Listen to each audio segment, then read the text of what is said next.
The final figures were out for the NBA Finals ratings. Beginning with Game 7, this was the most watched game in the NBA since Game 6 between the Warriors and the Raptors in 2019. A great Game 7 audience. The NBA really needed that because it was trending towards a bad direction for the beginning of the series. The game averaged 16.61 million, the highest rated most watched game since Game 6 in 2019. No NBA game in the intervening years had reached even the 14 million mark, with the Warriors Celtics Game 6 coming at 13.99 million. Game 7 was a success. Since the last of the 4 straight Cavs-Warriors finals, Game 7 ranks as the 3rd most watched NBA game, one of only 3 to surpass the 14 million mark. It peaked at 19.58 million in the 9:45 p.m. Eastern Time quarter hour. So you see the graphic right there. This Game 7, a Game 7 produced a lot of interest, a winner-take-all game.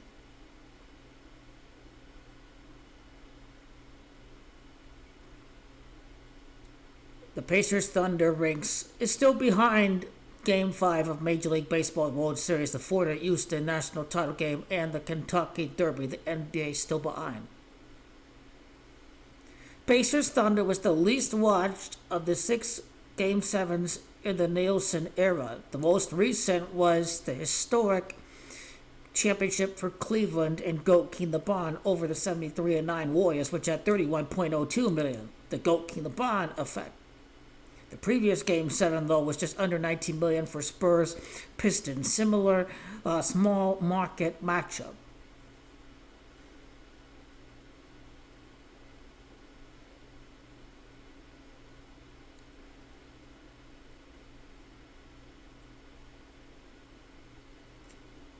The 32 viewership share is the highest on record for Finals Game 7, surpassing the previous high of 30 for Knicks Rockets. The share percentage of homes or viewers using television who are using a program in the average minute will tend to grow as the television usage declines.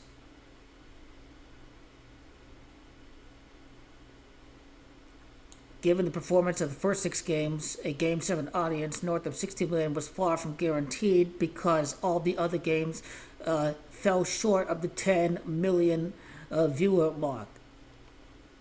Game 6 on Thursday was down more than a third from the previous Game 6 between the Warriors and the Celtics. This was 9.28 million.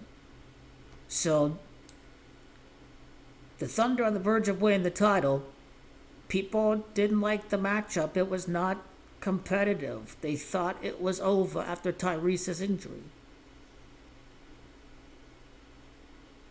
However, when you look at the whole picture, this matchup is still a ratings disaster.